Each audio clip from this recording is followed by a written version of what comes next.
we're heading to a 50% obesity rate in the United States of adults by 2030. So then, like, what is detox? Is like, well, it's removing non-self from self. So say someone is like very scattered and having a hard time sleeping and seems to be having more accidents or injuries or like just bumping into things. And it's just really having a hard time managing just life in the modern world.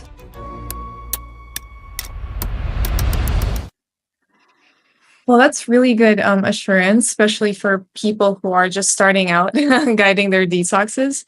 And would you say these healing crises for them to not or prevent that rather, is there like a way for you to monitor who's going to get into the detox? Like you have to talk to them if they're ready, or Yeah, is yeah, I detox love that. I mean, yeah, like in Wellness Pro Academy, like we really teach to talk to everyone that you work with, to sit down and have like a future you conversation, which is like, you're here now, you want to be there. Like, what really is here now? And that would be very much, I mean, and depending on the scope of practice of the wellness professional, they'll know how they've been trained to do an assessment, right? So we're not necessarily adding too much to that assessment, but we're getting very clear on where the person's starting and what their goals are and what are some of the obstacles and challenges and getting from here to there. So when you and I do the conversation later on guiding a weight loss challenge, we should talk about, what is going to come out of the body as someone is in a weight loss challenge. Because that can also be surprising, both, especially if you're a wellness pro and you've been at your optimal body weight for most of your life, like you just really have no idea about what it's like to hold a lot of toxicity within your tissue. So if you haven't had that and released that, you don't know what that experience is like. right? Okay, so I guess that goes on to my next question. You talked a lot about healing crisis. Um, and so what is it really? Like, is it, Yeah, go ahead. what is a healing crisis? A healing crisis is when the body, whether it's the emotional body, the physical body, is releasing more than the body can digest in real time. Right. And so often what happens, actually, one of our members just went through a healing crisis. Maybe we can get her on for an interview. I'll see if she will do this. One of our anonymous members was in the fast mimicking diet, and she had a healing crisis. This was like 3 weeks ago when we did fast mimicking diet. This was maybe her 5th fast mimicking diet. So she has quite a bit of experience, and she was all in and stoked and ready to go. And she had an emotional healing crisis, and I'm not sure. That's why I want to talk to her and get the whole story, because we can learn so much from any one healing crisis. As a practitioner or as a wellness professional, we can learn so much from any individual process, and that's where we can also have insight of like, how can I support someone through this better? So that's what I'm always looking for, is like, what do I need to put in place? What is the structure of my detox? Whether it's accountability partners, whether it's being live every day. Like that's what we did on the last fast mimicking diet. We were live every day at noon for questions, for, just cheering each other on, for whatever people need. And what she had realized, and this was a release in the emotional body. So again, when a healing crisis is when the body's releasing more than we want it to, right? Like more than, like we get overwhelmed, and sometimes it's physical, like the rashes. It can be, people can have absolutely no energy, like very, very deep fatigue. People can have, especially if there's like excess vata in the bones, people can have very deep pain. Like they're fine one day, they're doing the detox, they've got great energy, love the detox, this is amazing, I feel amazing. They're usually vatas that are super excited and enthusiastic about how awesome everything is. And then the next day, they're just like, they hate you. They're like, I am in so much pain. I can't move. I wish I had never done this. Like, I can't work. I can't deal with my kid. I am like on the couch or on the floor, or my back went out. Right. And this is very common. So people think, oh, my back went out, I should stop what I'm doing. Actually, that happened to another member in this last FMD. Her back went out. And she's like, I'm going to stop. So usually what happens is we then want to stop the detox. And as a wellness pro, it's better to see what you can do to help them just kind of take the edge off, because they are on the tipping point of being able to go to a whole other level of integrity in their physiology. But it's going to require every ounce of their attention, and it's attention that digests the emotional. It's the attention that digests even the fat tissue.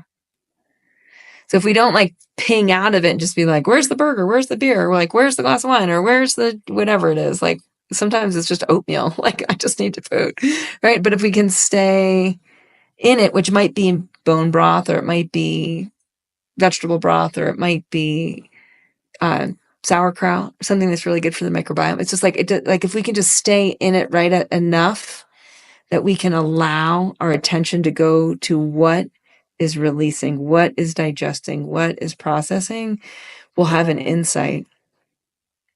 We might not believe we're having the insight, and that's what makes it tricky. This is where having leadership and friends and that know how to detox helps a lot. Because we might have this, like, I don't know why I keep thinking about my, this thing that happened when I was 10 or 20 or 30, like, and we'll think it's a distraction. It's not.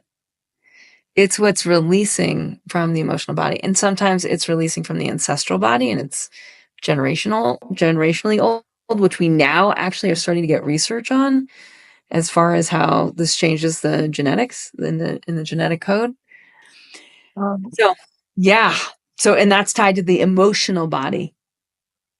So that's very powerful, Kate. So I guess this goes with about, I read a book about that, who you are, your physical issues. It's not really genetic sometimes, and you can decide what your body's going to be, right? How healthy it can be, and you can remove that genetic generation of having these types of issues, and then you could detoxify your body from that through these detoxes.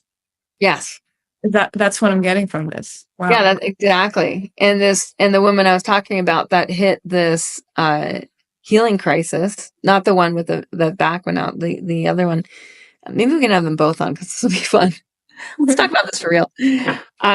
So the one that hit an emotional healing crisis, she realized, with some help and some coaching, that she had been allowing people to cross her boundaries forever, like for a long, like decades. And she reestablished, and the definition for health in Ayurveda is if you had one word that would describe health, it's svastha, which means seated in the self. So sva is self, sa is to seat. So seated in the self. So when people are crossing your boundaries, you're not seated in yourself. Like you've evacuated, right? And so people can do what they want with you. So you might be, you might just be like a people pleaser, or bend over backwards, or try to earn recognition for performance, or, a lot of things that you're rewarded for. Right. And she had very much this come to Jesus. I call it come to Jesus reckoning day, however you want to say it. I like reckoning day a lot, where all of a sudden there's this invitation into the next level of integrity, where that means you're becoming very integrated because you're digesting out some old pattern. And, some of these patterns are multi-generational. Like we learned it from our mom, who learned it from her mom. And that's a bit of what we mean by the ancestral pattern and the emotional body, and how that can affect the genetic code, and how you can, as to your point, reverse that and go into an epigenetic code. Wow. I really love this session. I'm learning so much. And you talked a lot about healing crisis, right? How would you differentiate the healing crisis and then something is a little bit more serious, where they actually need to speak to someone in the medical industry already? Yeah, that's a really good question. I'd say anytime you feel like you're out of your scope of practice and like your member wants is like going to the doctor, it's like, great, let me know what happens. That's what I would say. Like, let me know what they diagnose. I'm Nice. so curious. So I'm all for complimentary everything. I'm remembering now back to like one of my VIP clients where she was very allopathic in nature, but trying to take better care of herself. She had 2 or 3 autoimmune diseases, was very much in a pain cave a lot of the time. And at one time, during a detox, like she was going to the emergency room, and I felt like some part of me was like, I felt like I had really failed, right? Like that I'd really failed in my role, and maybe that I had failed her, and some part of me was like resistant to her going, right? Probably my ego was pretty resistant to her going. And now, if I like fast forward to now and look back on that, like it had so much more to do with her than what we were doing and where she felt safe and comfortable. Like the doctor just sent her home. Like it wasn't like there was something that was like Serious. serious. Yeah. So people go to doctors for a lot of different reasons, and doctor knows best, is right there. So I'm just thinking of like what happens. It's, for many people coming into detox certification at Wellness Pro Academy, I have them learn a lot. It is a very intense certification in a way. Like when I looked at it after I created it, I was kind of like, oh boy, Kate, like, couldn't you have made this like 50% easier? Like, couldn't you have just, can you 80/20 this sucker and just like make it a breeze and easy? And I couldn't, I looked at it and I was like, I can't really take that out. And can't really take that out. And there's a whole section in there on people who do juice feasting and long fasting, long water fasts, and to look at and to watch videos on the stories of people who've just stopped eating for 30, 60 days, who've done juicing for 90, 100, 120 days, and to listen and to find out like how does the body heal itself without food, and just learn from people who've done it. Wow. And they all have the same stories. There's days when they couldn't get off the floor. And did they go to the ER? Like, no. I mean, some of them might have, but like, like it's usually that energy is best just put going into hydration, into enemas. Honestly, like enemas are huge. We do tons of enemas during detox and in challenges, just to keep the bottom channel, keep the rear door open, and things can flow out. If the rear door is closed, things are going to either come up and out through the nostrils, through the eyes, through the mouth, through the ears, out through the skin, or they get stuck and you get stuck with a ton of pain just because there's no flow. Without flow, there's pain. Yeah, my next question was going to be, we talked a lot about, during the detox and then horror stories during the detox. And you mentioned these people who are water fasting or juice fasting, and most of them or none of them actually go to the ER. And I'm thinking maybe this could be something about mental, like if they're actually prepared for it, if they're very much committed to it. So is there like a pre-detox time where you just have to prepare them? Like, hey, before the detox, maybe 5 days, 3 days, clear things out. Yeah. Tell your friends and family that you're going on a detox. So do you prepare the participants? Yeah. Yeah, we do. We do.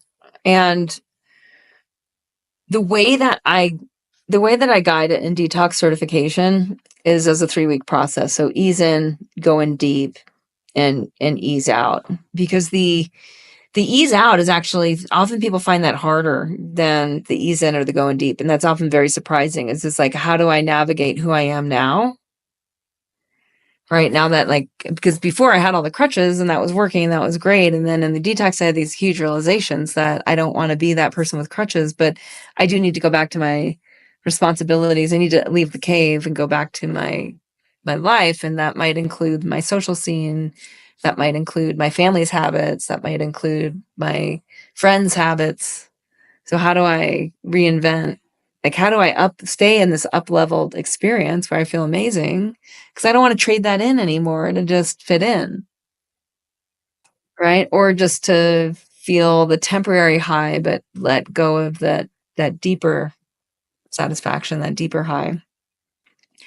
So 3 weeks to me is I can't seem to shorten that. In the weight loss challenges, like the fast mimicking diet, we do those as 5 days, and that works great, but that community is rolling. Like everyone is already invested in Club Thrive, so those are not open to the public, right? Like they're already in Club Thrive. We're on the same page. Most of them have detox experiences, so we can just like jump in as a community and you can feel the momentum. Like, oh, actually, let me ask you, because you jumped in with us 3 weeks ago. Could Yes. you feel momentum of the group, or how did that? Because that we didn't really do any prep. We're just like, no, we're just doing it on Thursday. We're starting on Monday. We're done on Friday. Yeah. The momentum I felt when people started, actually, maybe a few days before, when you were going around and asking everyone who's joining, are you joining? And then seeing all these people saying, I'm in, yes, I'm going all in, I'm ready, even though I'm on vacation, et cetera, et cetera. Just feeling they're committed to the detox, even when all of these things are happening to their different lives.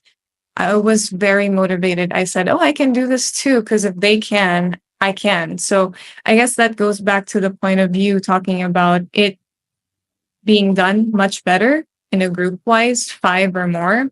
Very motivating. And you get to hear these different stories from different people, all walks of life going through it.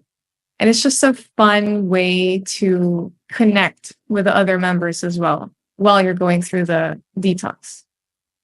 Yeah, I mean, when you're talking, what it made me think of is like we often, if we'll say like air quotes, like bad habits or habits that work against the physiology that are bonding, like maybe we like to drink beer together, or maybe we like to go eat ice cream together, or maybe we like to, just Netflix and chill, which is kind of fine, but maybe we're doing it too much after work together, right? And those habits are pro-inflammatory habits, right? If we're watching Netflix and it's keeping us up late at night, we're creating more inflammation. We're changing our microbiome. We're affecting our circadian rhythm. We're getting too much blue light, like blah, blah, blah. You guys all know the story. If we look at a detox or a weight loss challenge and we're bonding with adversity habits. So the anti-inflammatory habits are called adversity habits, and they're the habits that they're adverse, they're hard.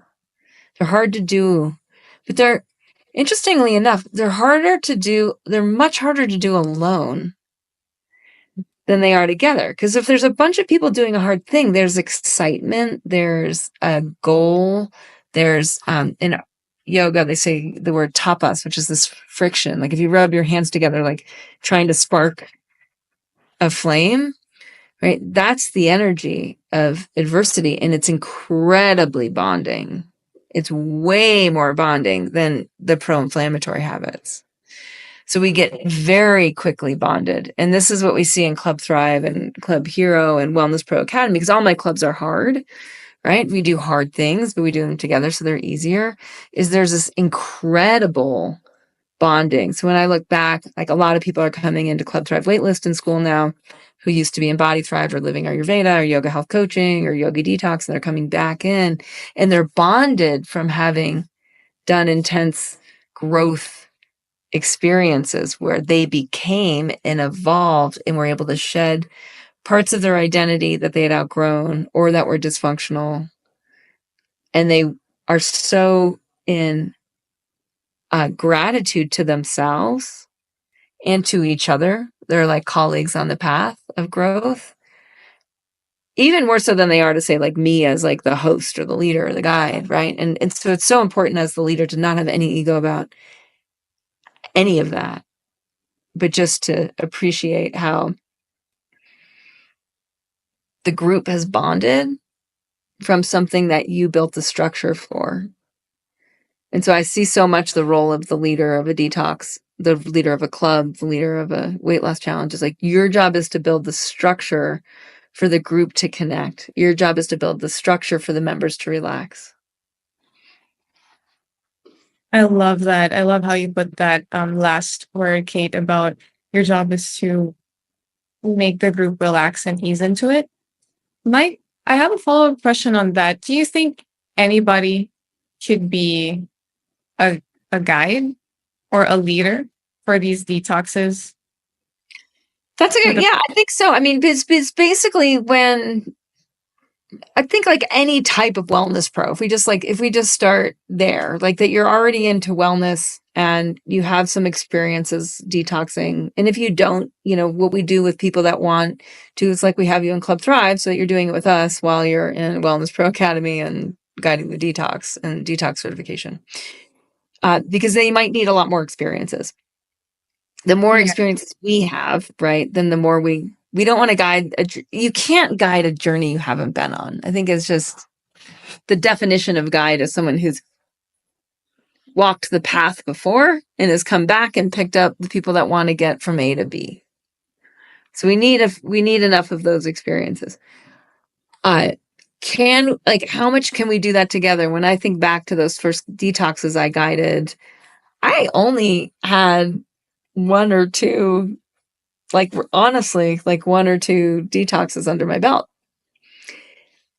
And it was successful, right? Because I had studied how, I'd studied how in Ayurveda college, I knew the steps and the stages and I knew how to build that structure. And I have a gift in curriculum creation. So it was like a little bit of both of those things. So I've taken out that anyone needing a gift in curriculum creation and detox certification because you have all the templates, you have all the lessons, you can use the videos, you can use the templates, you can use the ebooks. Like you can just like pick and choose. And the other thing that our members are finding in there is that they start really gently.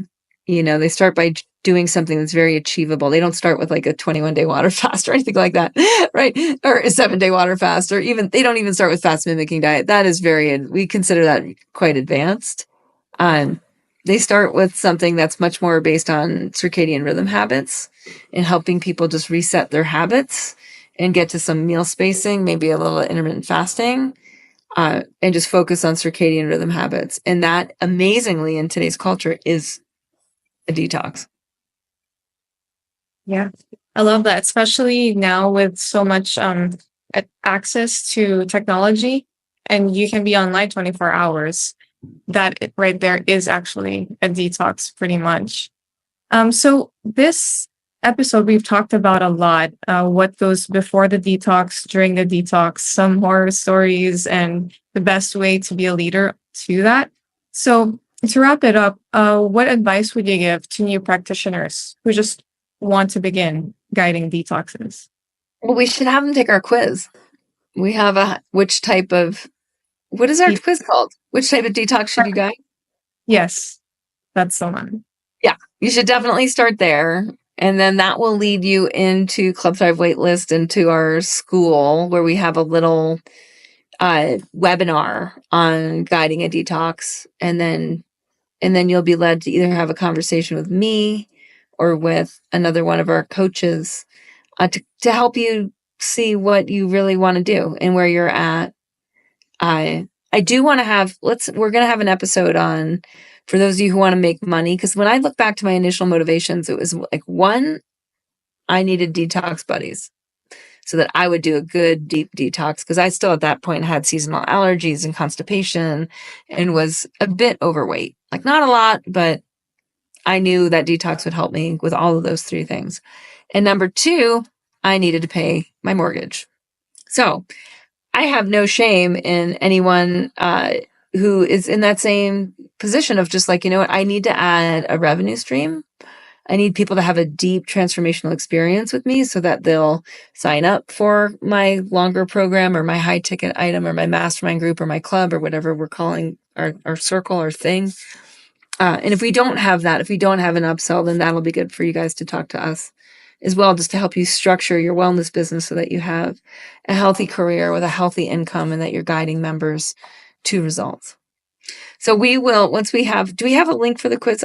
We could make one up. We could say wellnesspro.academy/detox, and that will bring you to the quiz, and that link will work when you hear it. So wellnesspro.academy/detox will bring you right into that quiz, which will kick off that journey with us. Yeah. And we'll also add that to the show notes if you guys would want to have a link to that. And then, yeah, I guess that's it for this episode. And if you'd want to stay tuned for the next one to learn more about the pricing, follow us for more. Yay! Thanks, Gabby. It's been fun. Yeah. Thank you, Kate.